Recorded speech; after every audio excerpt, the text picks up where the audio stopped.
Hey guys, Lord Naren White here, the Holy Ghost, the one true God. Back with you with the next video in my series reading The Adventures of Tom Sawyer by Mark Twain. Without further ado, returning to The Adventures of Tom Sawyer as read by Lord Naren White. A furious blast roared through the trees, making everything sing as it went. One blinding flash after another came, and peal on peal of deafening thunder. And now a drenching rain poured down, and the rising hurricane drove it in sheets along the ground. The boys cried out to each other, but the roaring wind and the booming thunderblast drowned their voices utterly.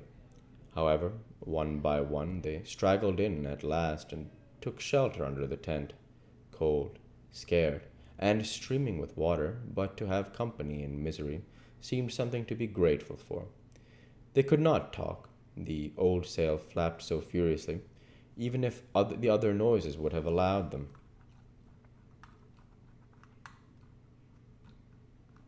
The tempest rose higher and higher, and presently the sail tore loose from its fastenings and went winging away on the blast.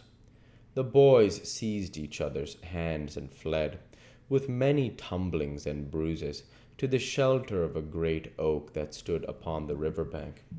Now the battle was at its highest, under the ceaseless conflagration of lightning that flamed in the skies. Everything below stood out in the clean cut and shadowless distinctness.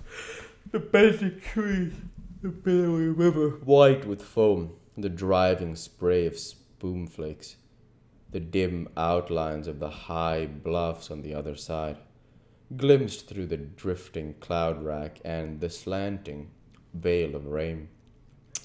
Every little while some giant tree yielded the fight and fell crashing through the younger growth, and the unflagging thunder peals came now in ear-splitting explosive bursts, keen and sharp, and unspeakably appalling.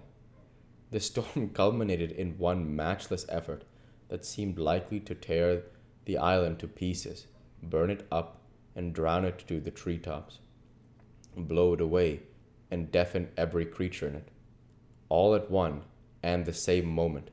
It was a wild night for homeless young heads to be out in. But at the last the battle was done, and the forces retired with weaker and weaker threatenings and grumblings, and peace resumed her sway. The boys went back to camp a good deal awed, but they found there was still something to be thankful for, because the great sycamore, the shelter of their beds, was a ruin now, blasted by the lightnings, and they were not under it when the catastrophe had happened. Everything in the camp was drenched, the campfire as well, for they were but heedless lads, like their generation, and had made no provision against rain. Here was matter for dismay, for they were soaked through and chilled.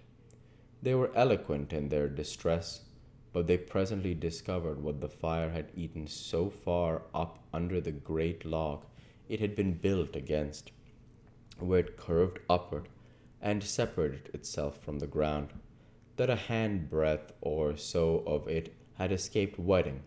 So they patiently wrought until, with shreds and bark gathered from under the sides of sheltered logs, they coaxed the fire to burn again. Then they piled on great dead boughs till they had a roaring furnace, and were glad-hearted once more. They dried their boiling ham, and had a feast. And after they sat by the fire and expanded and glorified their midnight adventure until morning, for there was not a dry spot to sleep on anywhere around. As the sun began to steal in upon the boys, drowsiness came over them, and they went out on the sandbar and lay down to sleep. They got scorched out by and by, and drearily set about getting breakfast.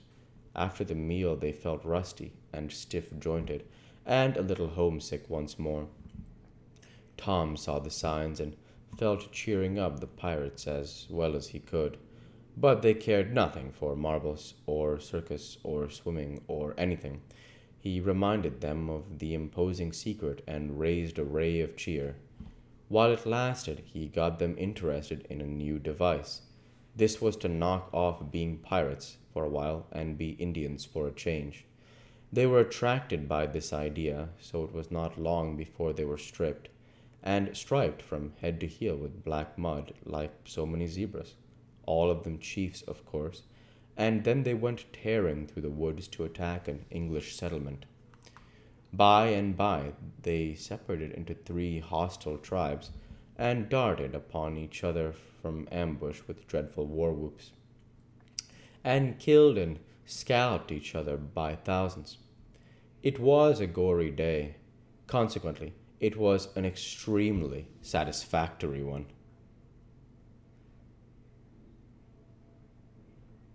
They assembled in camp toward supper time, hungry and happy. But now a difficulty arose.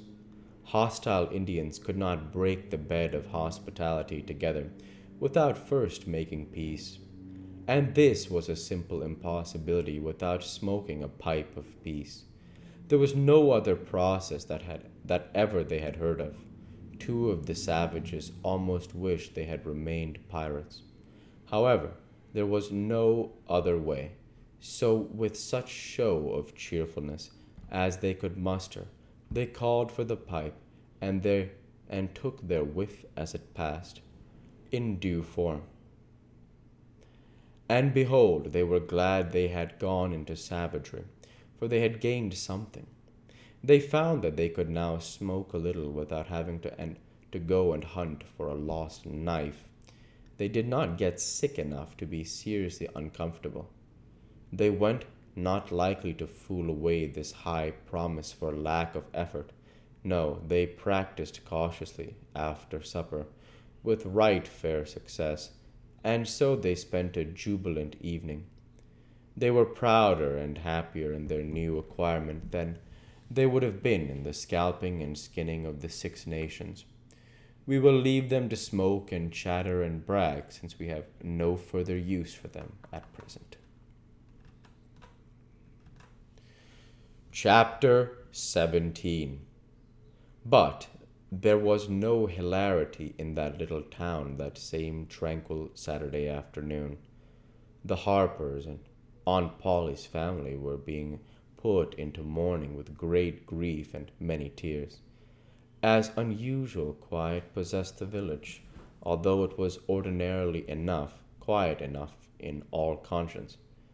The villagers conducted their concerns with an absent air, and talked little, but they sighed often. The Saturday holiday seemed a burden to the children. They had no heart in their sports and gradually gave them up. In the afternoon, Becky Thatcher found herself moping about the deserted schoolhouse yard and feeling very melancholy, but she found nothing there to comfort her. She soliloquized, "Oh, if I only had a brass Anderon knob again, but I haven't got anything now to remember him by." And she choked back a little sob. Presently she stopped and said to herself, "It was right here. Oh, if it was to do over again, I wouldn't say that. I wouldn't say it for the whole world. But he's gone now. I'll never, never, never see him any more." This thought broke her down, and she wandered away with tears rolling down her cheeks. Then quite a group of boys and girls, playmates of Tom and Joe's, came by, and stood looking over the paling fence and talking in reverent tones of how Tom did so and so the last time they saw him, and how Joe said this and that small trifle, pregnant with awful prophecy, as they could easily see now. And each speaker pointed out the exact spot where the lost lads stood at the time, and then added something like, "And I was standing just so, just as I am now. And if you was with him, I was as close as that. And he smiled, just this way, and then something seemed to go all over me, like awful, you know. And I never thought what it meant, of course, but I can see now." We'll go ahead and stop there for this week. As usual, I want to say thank you for watching, and I hope you enjoy. Please like, comment, and subscribe, as it greatly helps the channel. Light be with you all. Take care, and thanks again.